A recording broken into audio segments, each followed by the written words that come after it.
안녕하세요, 여러분. 남몰래 듣는 이야기에 오신 것을 환영합니다. 저는 여러분의 이야기 친구 정미숙입니다. 오늘 이야기는요. 결혼식 날 끝내 오지 않은 엄마를 미워하던 한 딸이 신부 대기실에 도착한 봉투 하나 때문에 무너져 내리는 이야기입니다. 혜진은 거울 앞에 앉아 있었습니다. 드레스의 레이스를 손끝으로 만지작거렸습니다. 화사한 백색 드레스였습니다. 정성스럽게 올린 머리, 뺨 위로 곱게 얹힌 파우더, 속눈썹 위에 살짝 올린 마스카라. 겉으로 보면 더할 나위 없이 완벽한 신부였습니다. 그런데 손끝이 자꾸 떨렸습니다. 오늘만큼은 떨리지 않으려 마음먹었는데 몸이 말을 듣지 않았습니다. 메이크업 아티스트가 파운데이션 스펀지를 들고 물었습니다. 신부님, 혹시 많이 긴장하세요? 손이 좀 혜진은 짧게 웃으며 말했습니다. 아, 괜찮아요. 친구들도 긴장돼? 하며 환하게 웃었지만 혜진은 고개를 저었습니다. 긴장이라기보단 그냥 비어있는 자리가 신경 쓰였던 겁니다. 아무도 눈치채지 못하는 그 빈자리가요. 그 자리를 채워줄 사람이 오늘도 오지 않았다는 사실이 환하게 꾸며진 신부 대기실. 한 구석에서 조용히 혜진을 흔들고 있었습니다. 혜진은 거울 속 자기 눈을 봤습니다. 눈 화장이 번지면 안 됐습니다. 눈물을 참아야 했습니다. 오늘은 울 날이 아니니까요. 신부 대기실 한쪽엔 꽃장식이 달린 의자가 하나 놓여 있었습니다. 거기엔 작은 카드가 붙어 있었습니다. 어머니 댁이 웨딩홀 측에서 미리 준비해 둔 자리였습니다. 신부 어머니가 딸의 드레스 매무새를 다듬어주고 베일을 내려주고 마지막으로 꼭 안아주고 기도를 올려주는 그 자리. 다른 신부 대기실에서는 그 의자에 엄마들이 앉아서 손수건으로 눈물을 닦는다는 걸 혜진도 알고 있었습니다. 혜진도 어릴 적에 한 번쯤 상상해 본 적 있었습니다. 결혼식 날 엄마가 눈물 흘리며 혜진의 손을 잡아주는 장면을요. 하지만 그런 상상은 일찌감치 접었습니다. 어차피 일어나지 않을 일을 상상하는 건 혜진한테는 사치였으니까요. 그 의자는 아침부터 내내 비어 있었습니다. 아무도 앉지 않았고 앉을 사람도 없었습니다. 예식장 직원이 한번 조심스럽게 물었습니다. 어머님은 아직 안 오셨어요? 혜진은 화장한 눈을 거울에 고정한 채로 아주 짧게 대답했습니다. 안 와요. 그리고 더 이상 설명하지 않았습니다.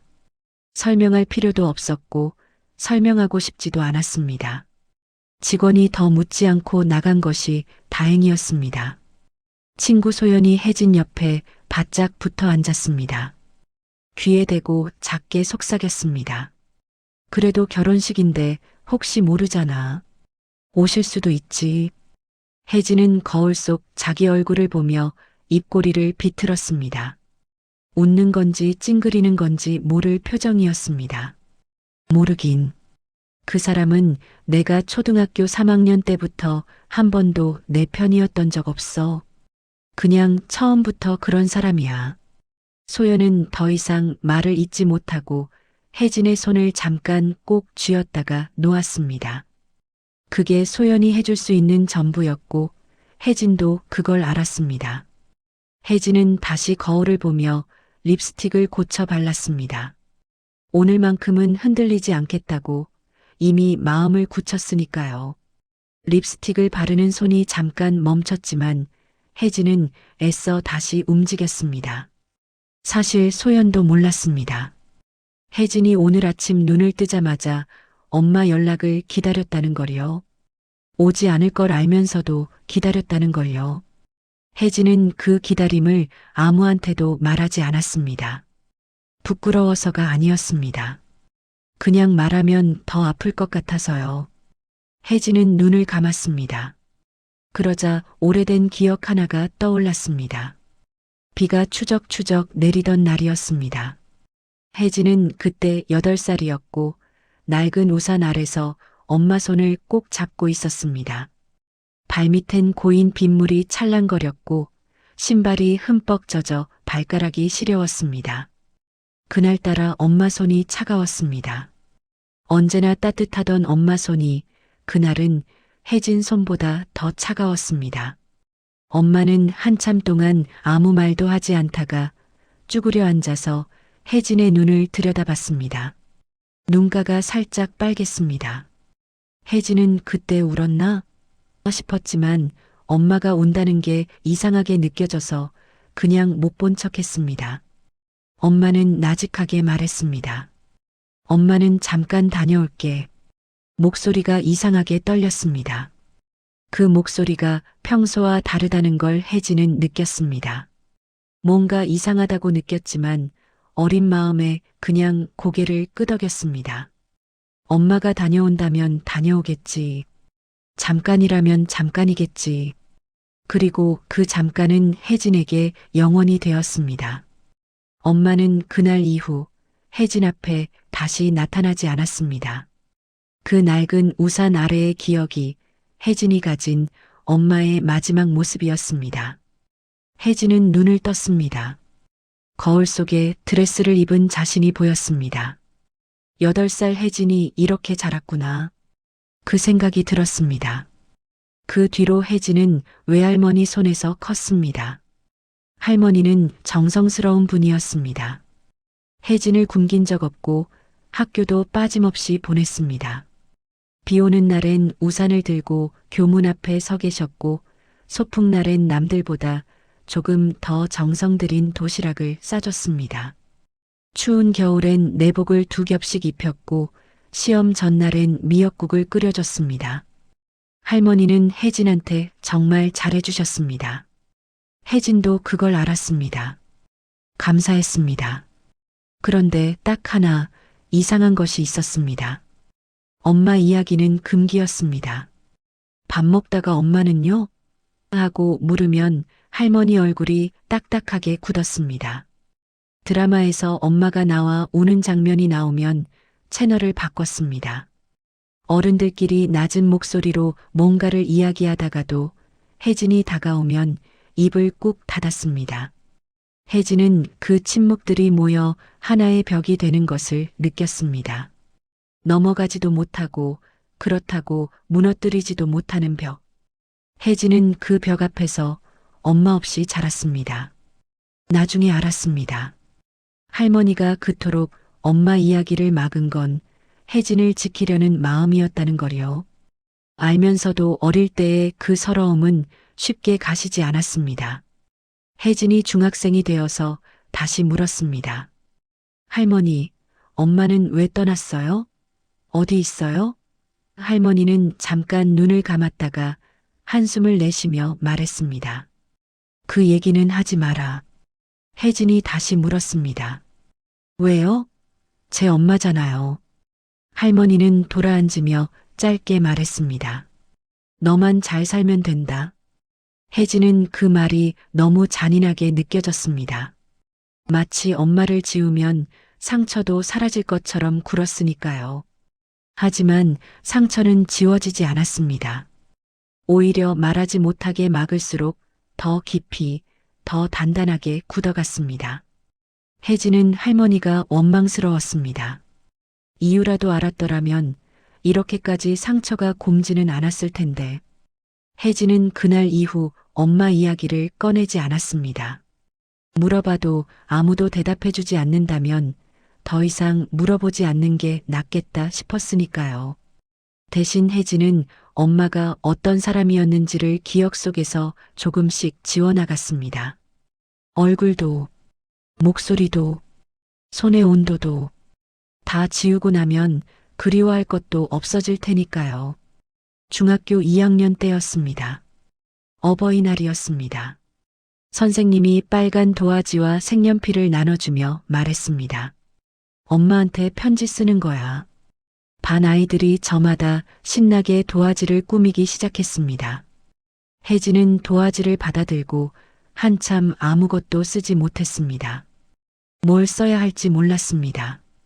사랑해요라고 쓰기엔 얼굴도 기억나지 않는 사람이었고, 보고 싶어요라고 쓰기엔 그 그리움을 인정하기가 싫었습니다. 옆자리 친구가 신나게 하트를 그리며 엄마한테 못 써? 하고 물었습니다. 혜진은 아직 생각 중이라고 웃으며 넘겼습니다. 결국 도화지 위에 어머니께라고만 써놓고 그 다음 줄을 끝내 채우지 못했습니다. 완성하지 못한 카드는 결국 할머니한테 드렸습니다. 할머니는 기뻐하며 냉장고에 붙여놨습니다. 그날 집에 돌아온 혜진은 이불을 덮어쓰고 한참을 울었습니다. 그러면서 결심했습니다. 다시는 엄마를 그리워하지 않겠다고, 다시는 기다리지 않겠다고. 그 결심은 시간이 지날수록 더 단단해졌고, 어느 순간부터 혜진은 엄마에 대한 감정을 그리움이 아니라 미움이라고 정리해 버렸습니다. 그게 그리움보다 훨씬 덜 아팠으니까요. 미움은 적어도 능동적이었습니다. 내가 선택한 감정이었습니다. 버려진 쪽이 아니라 버린 쪽처럼 느껴질 수 있었습니다. 고등학교 졸업식 날이었습니다. 혜진은 하얀 교복 위에 졸업가운을 걸치고 운동장에 서 있었습니다. 사방에서 엄마들이 딸들을 꼭 안아주었습니다. 꽃다발을 건네며 눈물을 흘렸습니다. 우리 딸 다 컸다는 말들이 여기저기서 들렸습니다. 혜진의 할머니도 오셨습니다. 꽃다발 대신 작은 봉지를 들고 오셨는데 안에는 혜진이 좋아하는 찹쌀떡이 들어 있었습니다.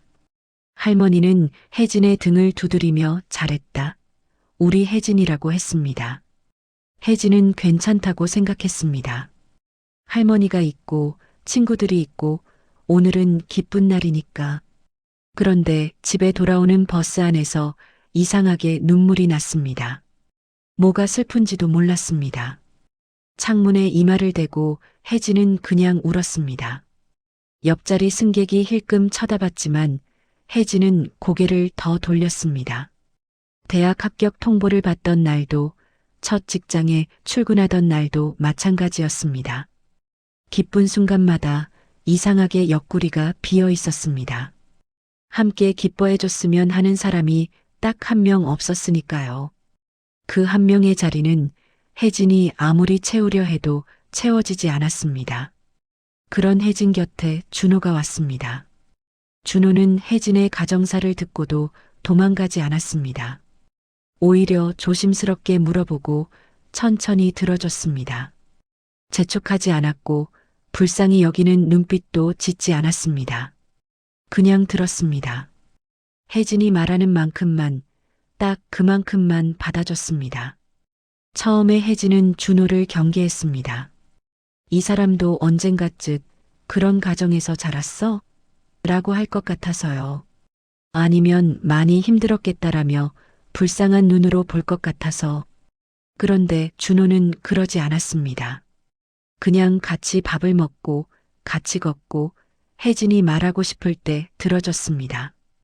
그리고 준호는 늘 한마디를 덧붙였습니다. 혜진아, 너는 버림받은 게 아니야. 누구든 사정이 있을 수 있어. 그 말을 들을 때마다 혜진은 이상하게 화가 났습니다. 사정? 사정 있으면 사람을 버려도 돼? 사정 있으면 애한테 그래도 돼? 목소리가 올라갔습니다. 준호는 반박하지 않았습니다. 그냥 혜진의 손을 잡았습니다. 꼭 하지만 억지로는 아니게. 그 손의 온도가 혜진을 조금씩 녹였습니다. 혜진은 나중에야 깨달았습니다. 준호가 그 말을 반복한 건 혜진 스스로 그 말을 믿게 하려는 거였다는 거요. 결혼을 결정하던 날 밤 혜진은 준호에게 말했습니다. 나 결혼식 날 엄마 안 올 거야. 그래도 괜찮아? 준호는 잠깐 혜진을 바라보다가 말했습니다. 괜찮아. 나 있잖아. 딱 3글자였습니다. 그 3글자가 혜진이 평생 엄마한테 듣고 싶었던 말과 어딘가 닮아 있어서 혜진은 그날 밤 이불 속에서 오래 울었습니다. 아무도 몰래 혼자. 준호는 눈치를 채고도 모른 척 해줬습니다. 그게 또 혜진한테는 고마웠습니다. 혜진은 그날 밤 처음으로 생각했습니다. 결혼식에 엄마가 없어도 어쩌면 괜찮을 수도 있겠다고요. 준호가 있으니까. 이제 이 사람이 내 가족이니까. 결혼식 당일 아침이 밝았습니다. 혜진은 눈을 뜨자마자 휴대폰을 확인했습니다. 평소 같으면 절대 하지 않을 행동이었습니다. 엄마 연락처는 저장되어 있지도 않았습니다. 그런데 손이 먼저 움직였습니다. 혹시나 카카오톡 알림, 인스타그램 알림, 이메일 알림, 결혼을 축하하는 친구들 메시지. 그 사이 엄마 이름은 없었습니다. 문자도 전화도 아무것도 없었습니다. 혜진은 화면을 끄며 혼잣말했습니다. 역시 딱 두 글자였지만 그 두 글자 안에 30년 가까운 기다림이 들어 있었습니다. 혜진은 침대에서 천천히 일어나 세수를 했습니다. 찬물로요. 차갑게 하면 눈물이 덜 날 것 같아서요. 거울을 보며 중얼거렸습니다. 오늘은 행복한 날이야. 오늘만큼은. 그 말이 자기 자신한테 하는 말인지 아니면 어딘가 있을 엄마한테 하는 말인지 혜진도 몰랐습니다. 그때였습니다. 신부 대기실 문이 똑똑 두드려졌습니다. 예식장 직원이 조심스레 문을 열고 들어왔습니다.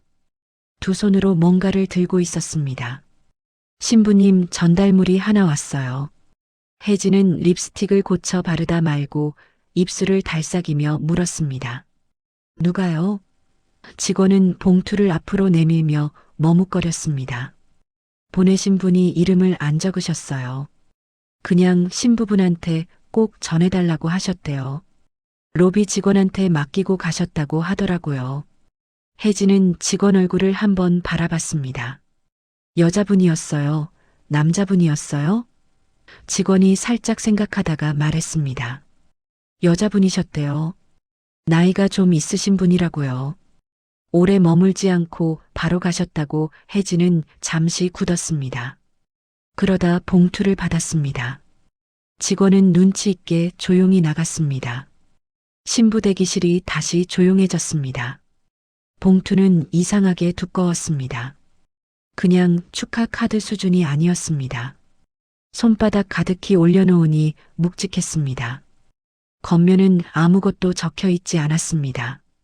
수신인도 발신인도 없었습니다. 깨끗한 흰 봉투였는데 모서리가 살짝 눌려 있었습니다. 오래 들고 다닌 것처럼 누군가의 가방 속에서 서랍 속에서 오래 보관되었다가 오늘에야 여기 온 것처럼 보였습니다. 혜진은 봉투를 받아드는 순간 손바닥이 차갑게 식었습니다. 이상한 느낌이었습니다. 설명할 수 없는데 심장이 괜히 빨리 뛰었습니다. 왜인지 모르게 이 봉투는 열면 안 될 것 같았습니다. 열면 뭔가가 변해버릴 것 같았습니다. 혜진이 지금까지 20년 넘게 쌓아온 단단한 무관심 같은 것이 와르르 무너질 것 같았습니다. 그래서 오히려 더 두려웠습니다. 혜진은 한참을 망설였습니다. 친구들은 신경을 쓰지 않는 척 하면서도 슬쩍슬쩍 쳐다봤습니다. 소연이 뭔데? 하고 물으려다가 혜진의 표정을 보고 입을 다물었습니다. 혜진은 봉투를 무릎 위에 올려놓고 그냥 바라봤습니다. 이 봉투를 보낸 사람이 누구인지 혜진은 알 것도 같고 모를 것도 같았습니다. 알고 싶기도 하고 알고 싶지 않기도 했습니다. 알면 달라지는 게 있을까? 이미 지나간 시간들이 되돌아오는 것도 아닌데. 혜진은 결국 봉투를 뜯었습니다. 조심스럽게 찢지 않도록. 안에는 3가지가 들어 있었습니다. 첫째, 낡은 수첩 하나였습니다. 표지가 닳고 닳아서 원래 무슨 색이었는지 알 수 없을 만큼 오래된 것이었습니다. 모서리가 너덜너덜했고 표지엔 얼룩이 몇 개 있었습니다. 누군가가 오랫동안 가까이 두고 들여다봤던 것처럼요. 둘째, 몇 장의 서류 사본이었습니다. 가장자리가 약간 노랗게 변색된 복사본이었는데 여러 장이 클립으로 묶여 있었습니다. 셋째, 아주 짧은 편지 한 장이었습니다. 반으로 2번 접혀 있었습니다. 혜진은 잠시 세 가지를 한 번씩 바라봤습니다. 어느 것 하나 가볍게 보이지 않았습니다. 혜진은 먼저 서류를 펼쳤습니다. 가장 위에 찍힌 글자가 눈에 박혔습니다. 가정법원. 혜진의 숨이 턱 막혔습니다. 왜 이 자리에서 법원 서류가 나오는 건지 이해가 되지 않았습니다. 결혼식 날 신부 대기실에서 웨딩드레스를 입은 채로 아무리 생각해도 맞지 않는 조합이었습니다. 떨리는 손으로 시선을 아래로 옮겼습니다. 거기에는 이름이 있었습니다. 혜진의 이름, 박혜진, 그리고 혜진이 난생 처음 보는 남자 이름. 두 이름이 같은 줄 안에 나란히 적혀 있었습니다. 혜진의 눈이 그 이름 위에서 멈췄습니다. 이 이름은 누구인가? 나와 무슨 관계인가? 혜진은 서류를 한 장씩 넘겼습니다. 판사 직인이 찍혀 있었습니다. 날짜는 여러 해 전이었습니다. 혜진이 아직 어릴 때 엄마가 이 서류를 만들어뒀다는 게 이상하게 마음에 걸렸습니다. 그토록 오래전부터 엄마는 이날을 준비했다는 뜻이었습니다. 혜진이 살고 있는 이 삶의 뒤편에서 엄마는 무언가를 지키고 있었다는 뜻이었습니다. 혜진은 종이를 덜덜 떨며 천천히 넘겼습니다. 법적인 문서라 단어들이 낯설었습니다. 하지만 뜻은 이상하게 직감적으로 들어왔습니다. 친생 부인 확인 혜진은 입술을 꽉 깨물었습니다. 눈이 빨개졌습니다. 가슴속에서 오래 묻어두었던 의문 하나가 뚝 하고 떨어져 나오는 것 같았습니다. 아버지라는 존재. 혜진은 그 존재에 대해 단 한 번도 구체적으로 생각해 본 적이 없었습니다. 할머니도 엄마도 아무도 말해준 적이 없었으니까요. 그냥 없는 존재라고, 없어도 되는 존재라고 생각하며 살아왔습니다. 그런데 그 이름이 지금 이 서류 위에 혜진의 이름 옆에 나란히 적혀 있었습니다. 법원이 그 이름을 알고 있었습니다. 엄마도 그 이름을 알고 있었습니다. 혜진만 몰랐습니다. 혜진은 서류를 내려놓고 수첩을 펼쳤습니다. 안에는 작은 글씨로 날짜와 금액이 빼곡히 적혀 있었습니다. 첫 페이지부터 천천히 읽어 내려갔습니다. 혜진 초등학교 입학 준비물, 혜진 봄 교복 맞춤, 혜진 수학 학원비, 혜진 현장 학습 비용, 혜진 겨울 내복, 혜진 도시락비 보충, 혜진 수능 원서비, 어떤 달엔 5만 원, 어떤 달엔 10만 원. 액수가 크지 않았습니다. 살림이 넉넉지 않은 사람이 조금씩 모아보낸 돈처럼 보였습니다. 그런데 그 기록은 한 달도, 딱 한 달도 빠지지 않고 혜진이 초등학교에 들어가던 해부터 고등학교를 졸업하던 해까지 12년간 이어져 있었습니다. 혜진은 마지막 페이지를 넘겼습니다. 거기에는 한 줄이 더 있었습니다.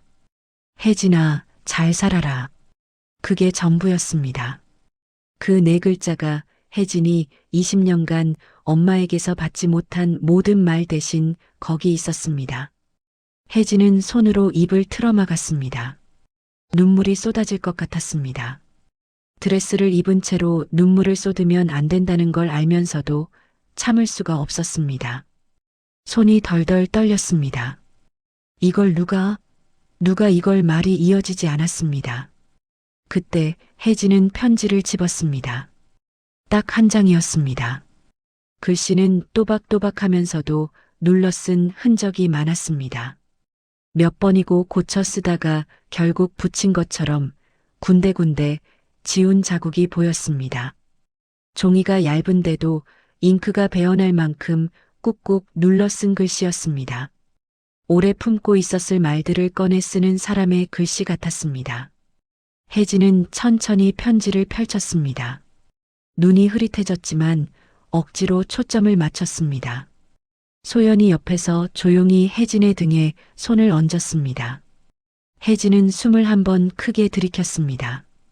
그리고 읽기 시작했습니다. 편지에는 이렇게 적혀 있었습니다.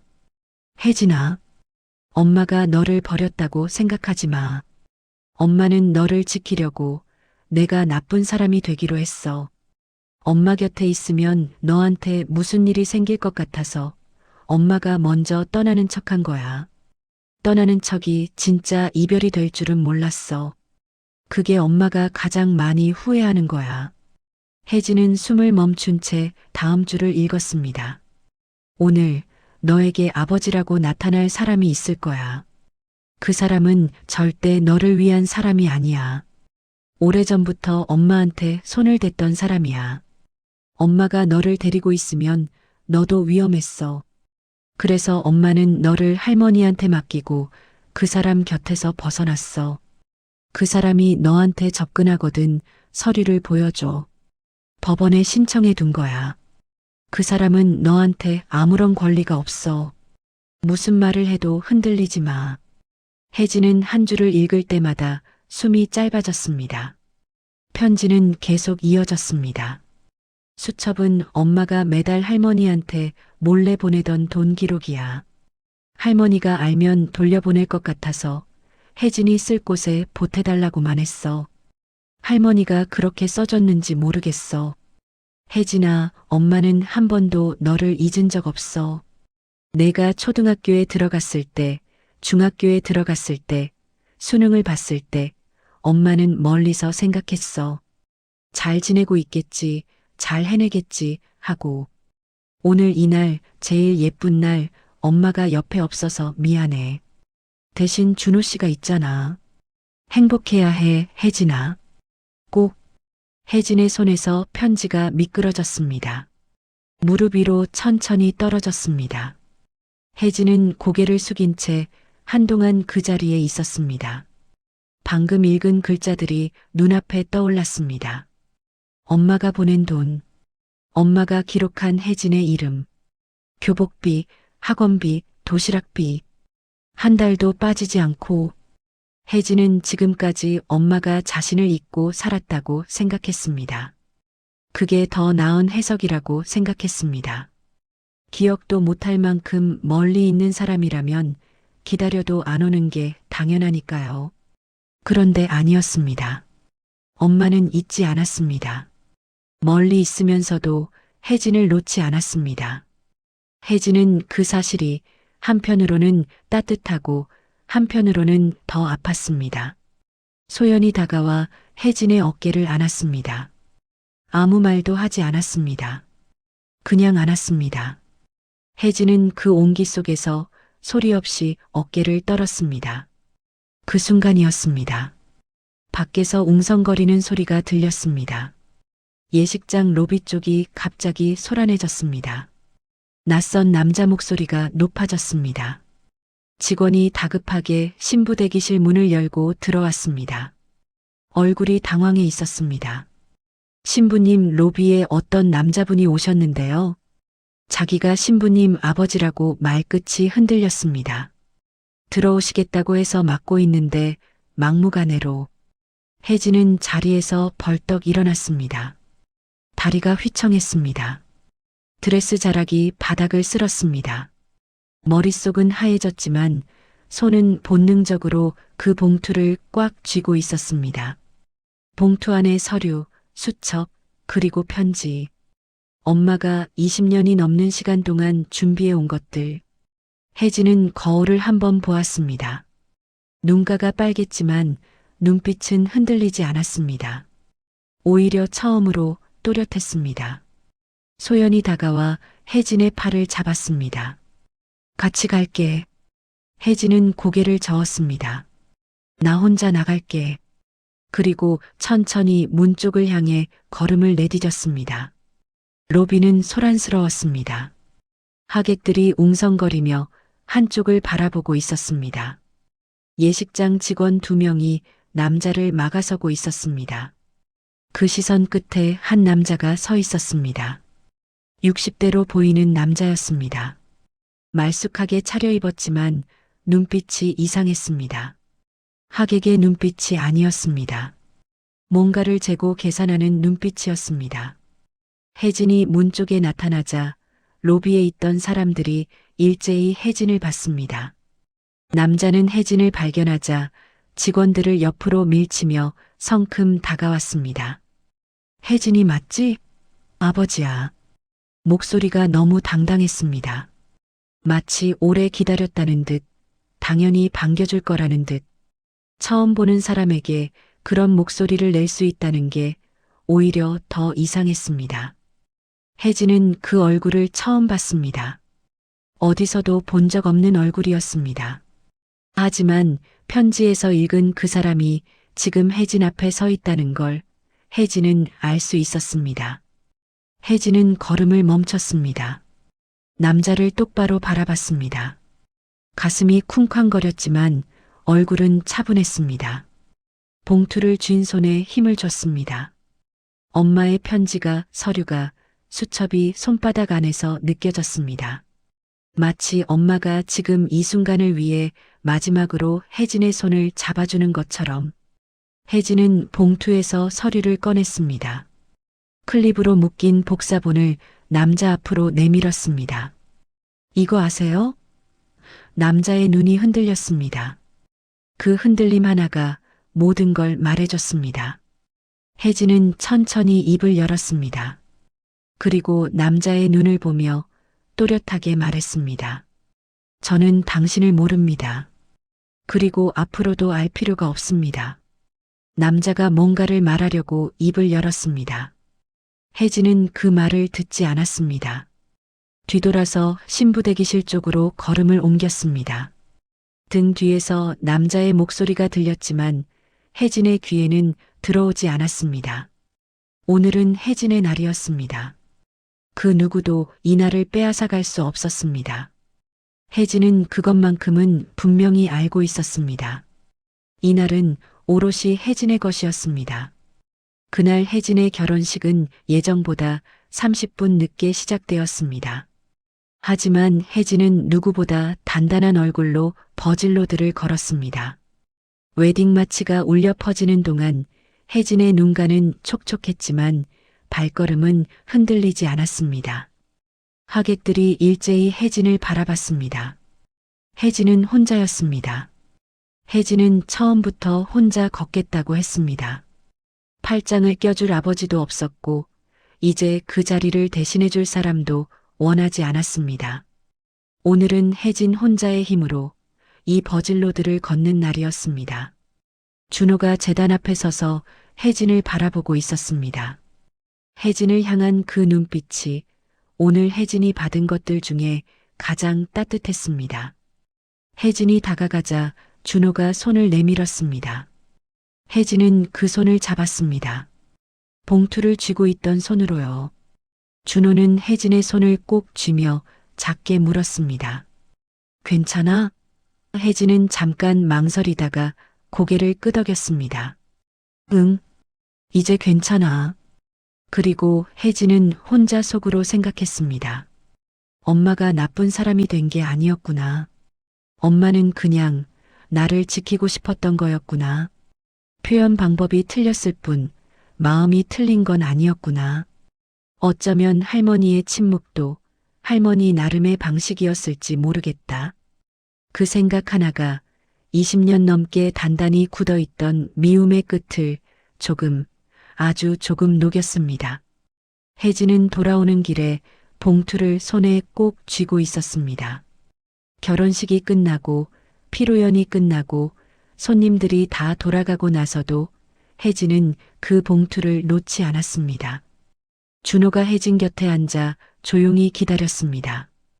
혜진은 그날 밤 준호에게 조용히 말했습니다. 엄마한테 연락해 볼까? 오랜 침묵 끝에 나온 말이었습니다. 준호는 아무 말 없이 혜진의 손을 잡았습니다. 언제나처럼요. 혜진은 창밖을 바라봤습니다. 오늘 하루가 얼마나 길었는지, 그리고 얼마나 많은 것이 바뀌었는지. 혜진은 아직 엄마를 용서한 건 아니었습니다. 상처가 사라진 것도 아니었습니다. 20년의 빈자리가 하루아침에 채워지는 건 아니니까요. 그냥 엄마도 사정이 있었다는 걸 이제 알았습니다. 그것으로 충분했습니다. 일단은요. 오늘 이야기는 여기까지입니다. 여러분, 살다 보면 이해할 수 없는 일들이 생깁니다. 왜 그랬는지 알 수 없는 선택들, 왜 그렇게 굴었는지 알 수 없는 사람들. 그런데 때로는 그 뒤에 우리가 보지 못한 사연이 숨어 있기도 합니다. 혜진의 엄마처럼 말할 수 없어서 침묵을 선택한 사람이 우리 주변에도 있을지 모릅니다. 그 침묵이 때로는 포기가 아니라 사랑이었을 수도 있습니다. 혜진은 아직 엄마를 완전히 이해한 건 아닐 겁니다. 용서도 아직 멀었을 수 있습니다. 하지만 오늘 결혼식 날 신부 대기실에서 혜진은 처음으로 알았습니다. 엄마가 자신을 잊지 않았다는 걸요. 그것만으로도 아주 조금 괜찮아질 수 있었습니다. 오늘 이야기가 마음에 남으셨다면 구독과 좋아요 부탁드립니다. 다음 이야기에서 또 만나요.